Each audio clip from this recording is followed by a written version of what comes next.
దేవునికి వందనాలు. ప్రియులైన సహోదర సహోదరులకు నా వందనాలు. మరి ఒకసారి దేవుని వాక్యాన్ని మీతో పంచుకునే అవకాశాన్ని దేవుడు అనుగ్రహించినందుకు దేవునికి కృతజ్ఞతాస్తుతులు చెల్లిస్తున్నాను.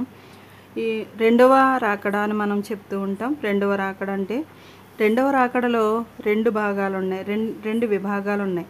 మొదటిది ఏంటంటే రహస్య రాకడ, రెండవది బహిరంగ రాకడ. రహస్య రాకడనే సంఘం ఎత్తబడటాన్ని కూడా అంటారు. సంఘం ఎత్తబడుట అన్న రహస్య రాకడన్నా ఒకటే. మనం మొదటి దశలోనికి పత్రిక 4వ అధ్యాయంలో మనం చూస్తే ఇక్కడ మధ్యాకాశంలోనికి దేవుడు వచ్చి ప్రధాన దూత శబ్దంతోనూ ఆర్భాటముతోనూ ప్రధాన దూత శబ్దంతోనూ దేవుని బోరతోనూ పరలోకం నుండి ప్రభు దిగి వస్తారు. పరలోకం నుండి దిగి మధ్యాకాశానికి దిగి వచ్చి అక్కడ బోర ఊదినప్పుడు ఎవరికైతే ఆ బోర శబ్దం వినపడుతుందో ఎవరికి ఆ బోర శబ్దం వినపడుతుంది? ఎవరైతే దేవుని యందు విశ్వాసం ఉంచారో, లేకపోతే ఎవరైతే రక్షించబడ్డారో వారికి ఆ బోర శబ్దం వినబడుతుంది. అప్పుడు ఆల్రెడీ క్రీస్తునందుండి మృతులైన వారు, రక్షించబడి చనిపోయిన వారు మొదట లేస్తారు. ఆ మీదట సజీవులమై నిలిచి ఉండి మనము వారితో కూడా ఏకముగా ప్రభువుని ఎదుర్కొనడానికి ఆకాశ మండలమునకు మేఘముల మీద కొనుపోబడదు.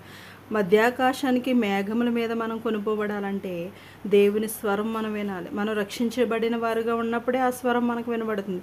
దేవుని బోర శబ్దం మనకు వినబడాలంటే నీవు రక్షించబడిన విశ్వాసిగా ఉండాలి, దేవుని నమ్మే వ్యక్తిగా ఉండాలి. రక్షించబడిన విశ్వాసిగా ఉన్నప్పుడే ఆ బోర శబ్దం విన్నప్పుడు నీవు మట్టి శరీరం మహిమ శరీరముగా మార్చబడి మేఘముల మీద కొనుపోబడతాం.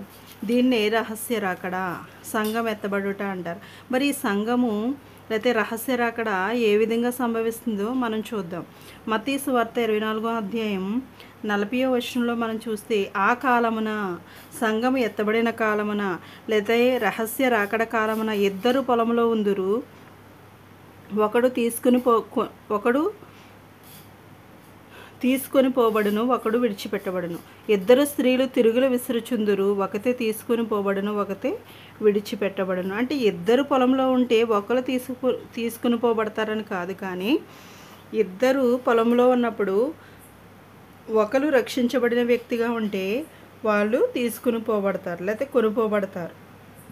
రక్షింపబడని వ్యక్తి విడిచిపెట్టబడతాడు. ఇద్దరు స్త్రీలు తిరుగులు విసిరినప్పుడు ఆ ఇద్దరు స్త్రీల్లో ఒక స్త్రీ రక్షించబడిన స్త్రీ అయితే ఆమె తీసుకుని పోబడుతుంది, లేకపోతే కొనుపోబడుతుంది. రక్షింపబడని స్త్రీ విడిచిపెట్టబడుతుంది.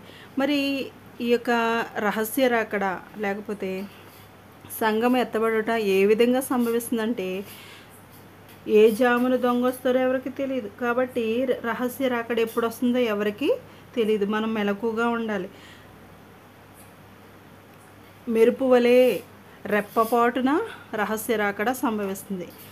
రెప్పపాటున మెరుపు వలె రహస్య రాకడ సంభవిస్తుంది. మరి రహస్య రాకడ సంభవించిన తర్వాత లేకపోతే సంఘం ఎత్తబడిన తర్వాత 7 సంవత్సరాలు మధ్యాకాశంలో విందు ఏర్పడుతుంది, విందు చేస్తారు. 7 సంవత్సరాలు మధ్యాకాశంలో విందు జరిగినప్పుడు విడిచిపెట్టబడిన వారు 7 సంవత్సరాలు వారికి శ్రమలు సంభవిస్తాయి. ఆ 7 సంవత్సరాల్లో 3.5 సంవత్సరాలు వేదనలు శ్రమలు సంభవిస్తాయి. మిగతా 3.5 సంవత్సరాలు మహాశ్రమలు, అంటే చాలా భయంకరమైన శ్రమలు వారికి సంభవిస్తాయి. ఈ 7 సంవత్సరాలు ఎలాంటి శ్రమలు సంభవిస్తాయంటే 7 ముద్రలు విప్పబడతాయి. సంఘం ఎత్తబడిన తర్వాత విడిచిపెట్టబడిన వారికి 7 ముద్రలు విప్పబడినప్పుడు, మొదటి ముద్ర విప్పబడినప్పుడు తెలుపు గుర్రం వస్తుంది. ఆ తెలుపు గుర్రం దాని మీద ఒకడు విల్లు పట్టుకుని కూర్చుంటాడు. అతనికి ఒక కిరీటం ఇవ్వబడుతుంది. అతడు జయించుటకు బయలుపెడతాడు. తర్వాత రెండవ ముద్ర విప్పబడినప్పుడు ఎర్రనిదైన వేరొక గుర్రం బయలువెళ్తుంది. అప్పుడు మనుషులు ఒకరికి ఒకడు చంపుకున్నట్లు భూలోకంలో సమాధానం లేకుండా చేయుటకు ఆ గుర్రం మీద కూర్చున్నవానికి అధికారం ఇవ్వబడుతుంది. ఇలాంటివన్నీ జరుగుతాయి. తర్వాత అతనికి ఒక పెద్ద ఖడ్గం ఇవ్వబడుతుంది. ముద్ర విప్పబడడం, ఇవన్నీ సంభవించడం. మూడవ ముద్ర విప్పబడినప్పుడు నలుపు గుర్రం వస్తుంది. దానికి త్రాసు ఇవ్వబడింది. దాని మీద ఒకడు త్రాసు చేత పట్టుకుని కూర్చుండి ఉన్నాడు. అలాగే నాలుగవ ముద్రను విప్పినప్పుడు పాండుర వర్ణము గల గుర్రం వచ్చింది. దాని పేరేంటంటే దాని మీద కూర్చున్న వాని పేరు మృత్యువు. పాతాళ లోకము వానిని వెంబడించెను. ఖడ్గం వలనను, కరువు వలనను, మరణం వలన, భూమిలో నుండి క్రూర మృగం వలన, భూనివాసులను చంపుటకు భూమి యొక్క 4వ భాగం పైన అధికారం అతనికి ఇవ్వబడి. ఇలా రకరకాలుగా 7 ముద్రలు ఇవ్వబడిన 7 రకాల శ్రమలు సంభవించినాయి. లేకపోతే ఏడుగురు దూతలు 7 పాత్రలు, బంగారు పాత్రలతో 7 ఉగ్రత పాత్రలు, దేవుని కోపంతో నిండిన 7 పాత్రలు. ఆ 7 పాత్రలు ఏమున్నాయి? 7 తెగుళ్ళ చేత పట్టుకున్న 7గురు దూతలు. మొదటి దూత భూమి మీద కుమ్మరించింది. తన పాత్రను కుమ్మరించినప్పుడు ఆ క్రూర మృగము ముద్ర గలవారికి, దాని ప్రతిమకు నమస్కారం చేయవారికి ఏమైంది? బాధాకరమైన చెడ్డ పుండ్లు పుట్టినాయి. రెండవ దూత ఏమో సముద్రంలో కుమ్మరించింది. అప్పుడు సముద్రం యొక్క రక్తం అంతా పీనుగు రక్తంలాగా అయిపోయింది. అందులో ఉన్న జంతువులు అన్నీ చనిపోయినాయి. మూడవ దూత పాత్రను నదులలోను జలధారలోను కుమ్మరించినప్పుడు ఆ రక్తం, ఆ నీళ్ళన్నీ, నదుల్లోని జలధారల్లోని నీరన్నీ కూడా ఏమైపోయినాయి? రక్తమైపోయినాయి.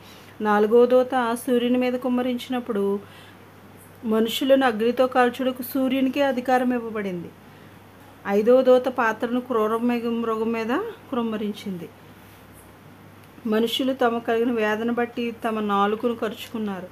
6వ దూత తన పాత్రను యూఫ్రటీస్ నది మీద కుమ్మరించినప్పుడు ఆ ఘట సర్పం నోట నుండి, క్రూర మృగము నోట నుండి, అబద్ధ ప్రవక్త నోట నుండి కప్పల వంటి 3 అపవిత్రాత్మలు వెళ్ళినాయి. 7వ దూత పాత్రను వాయుమండలం మీద కుమ్మరించినప్పుడు మెరుపులు, ధ్వనులు, ఉరుములు పుట్టిన పెద్ద భూకంపం కలిగింది. మనుషులు భూమి మీద పుట్టినది మొదలుకొని అలాంటి భయంకరమైన పెద్ద భూకంపం ఎప్పుడు సంభవించలేదంట. ప్రసిద్ధమైన మహాపట్నం 3 భాగములైపోయింది. 5 మణుగుల బరువుగల పెద్ద వడగండ్లు ఆకాశం నుండి మనుషుల మీద పడ్డాయండి. ఆ వడగండ్లు దెబ్బ మిక్కిలి గొప్పదైన మనుషులు ఆ దెబ్బకు దేవుని కూడా దూషించారంట. ఇలాంటి భయంకరమైన శ్రమలు. ఇంకా 7గురు దూతలు 7 బోర్లు ఊదినప్పుడు భయంకరమైన శ్రమలు. ఇవన్నీ 7 సంవత్సరాల్లోనూ మనం విడిచిపెట్టబడిన వారికి సంభవిస్తాయి. ఆ శ్రమల నుండి మనం తప్పించుకోవాలంటే నీవు ఎత్తబడే సంఘంలో ఉండాలి. నీవు ఎత్తబడే సంఘంలో ఉండాలంటే నీవు సిద్ధపాటు కలిగి ఉండాలి. దేవుని వాక్యాన్ని విని, దేవుని వాక్యం విన్నప్పుడు నీ హృదయాన్ని మార్చుకుని మారు మనసు పొందిన వ్యక్తిగా, రక్షించబడిన వ్యక్తిగా ఉన్నప్పుడే నీవు ఎత్తబడే సంఘంలో ఉండగలవు. ఎత్తబడినప్పుడే ఈ శ్రమల నుండి నీవు విడిపింపబడగలవు. కాబట్టి మరి మనం ఎలా ఉన్నాం, ఏ స్థితిలో ఉన్నాం, మనల్ని మనం పరీక్షించుకుందాం. దేవుని బోర ఊదినప్పుడు ఎత్తబడే సంఘముగా నీవు ఉన్నావా? ఎత్తబడే స్థితిలో నీవు ఉన్నావా? నీ ఆత్మీయ స్థితి ఎలాగుందని నీవు దేవుని వాక్యం ద్వారా మన హృదయాల్ని పరిశీలించుకుందాం. దేవుడిచ్చే ఆ పరలోక రాజ్యాన్ని మనందరం స్వతంత్రించుకోవాలంటే, దేవునితో పాటు సదాకాలం ఆయనతో మనం నివసించాలంటే, మనము రక్షించబడిన విశ్వాసిగా ఉన్నప్పుడే మనం ఎత్తబడే సంఘంలో ఉండాలి. రెండవ రాకడంటే ఏంటి? మరి రహస్య రాకడ గురించి మనం తెలుసుకున్నాం. మరి రెండవ రాకడలో ఉన్న రెండవ భాగం ఏంటి? బహిరంగ రాకడ. బహిరంగ రాకడ అంటే యోహాను రాసిన ప్రకటన గ్రంథంలో 1వ అధ్యాయం 7వ వచనంలో మనం చూస్తే, ఇదిగో ఆయన మేఘారూఢుడై వచ్చుచున్నాడు, ప్రతి నేత్రము ఆయనను చూచును, ఆయనను పొడిచిన వారును చూచెదరు, భూజనులందరూ ఆయనను చూచి రొమ్ము కొట్టుకుందరు. 7 సంవత్సరాలు గతించిపోయిన తర్వాత, 7 సంవత్సరాల శ్రమలు అయిపోయిన తర్వాత, లేకపోతే 7 సంవత్సరాల విందైపోయిన తర్వాత రెండవ రాకడలోని బహిరంగ రాకడ సంభవిస్తుంది. జకరియా గ్రంథం 14వ అధ్యాయం 4వ వచనంలో మనం చూస్తే, ఆ దినమున యెరూషలేము ఎదుట తూర్పు తట్టునున్న ఒలీవల కొండ మీద ఆయన పాదములుంచగా. యేసయ్య రెండవ రాకడలో బహిరంగ రాకడ ఎక్కడికి వస్తారో, యెరూషలేం పట్టణంలో ఒలీవ కొండ మీద ఆయన పాదం ఉంచినప్పుడు ఏమవుతుందంట? ఒలీవ కొండ తూర్పు తట్టునకును పడమటి తట్టునకును నడిమికి విడిపోయి, సగము కొండ ఉత్తరపు తట్టునకును, సగము కొండ దక్షిణపు తట్టునకును జరుగుతుంది. గనుక విశాలమైన లోయ ఒకటి ఏర్పడుతుంది. ఆ విశాలమైన లోయలోనే ఎవరైతే సాక్షులు వచ్చినప్పుడు కొంతమంది దేవుని వాక్యాన్ని విని ఆ క్రూర మృగము యొక్క ముద్ర మాత్రం వేయించుకోకండి. అవసరమైతే మీ ప్రాణాలని మీరు చనిపోయినా పర్లేదు, లేదా హతసాక్షులు అయిపోయినా పర్లేదు, కానీ ఆ ముద్రను వేయించుకోవద్దని ఈ సాక్షులు ఇద్దరు చెప్పినప్పుడు కొంతమంది దేవుని వాక్యం తెలిసిన వాళ్ళు, లేకపోతే మ్, వాళ్ళు గ్రహించుకుని వాళ్ళు ఏం చేస్తారంటే దేవుని కొరకు నిలబడిన వారు కొంతమంది ఉంటారు. వాళ్ళందరూ కూడా క్రూర మృగంతో అక్కడ జరిగినప్పుడు, యుద్ధం జరిగినప్పుడు వాళ్ళందరూ కూడా అక్కడ దాక్కుంటారన్నమాట. ఆ లోయలో దాక్కుంటారు. రెండవ రాకడలో యేసుక్రీస్తు ఎక్కడికైతే వస్తారో ఒలీవ కొండకు మీదకి వచ్చినప్పుడు అది ఇలా విడిపోయి మధ్య లోయ ఏర్పడుతుంది. ఆ లోయలో విడిచిపెట్టబడిన వారిలో ఉన్న రక్షించబడిన కొంతమంది, లేకపోతే ఇశ్రాయేలు ప్రజలు దేవుని తెలుసుకున్న వాళ్ళు అక్కడ దాక్కుంటారన్నమాట. అక్కడ అక్కడ దాక్కోవడానికి వారికి స్థలం ఏర్పరచబడుతుంది. ఇక్కడ ఇద్దరు సాక్షులు మరి ఏమవుతారు? ఆ ఇద్దరు సాక్షుల్ని క్రూర మృగం వచ్చి ఏం చేస్తుందంటే చంపేస్తుంది. క్రూర మృగము అగాధములో నుండి క్రూర మృగం ఒకటి వచ్చి వాళ్ళని జయించి చంపేస్తుంది. చంపేసినప్పుడు 3 దినాలు ఆ శవములు అలాగే పడి ఉంటాయి. అందరూ చూస్తారు, టీవీలోను న్యూస్ పేపర్లోను.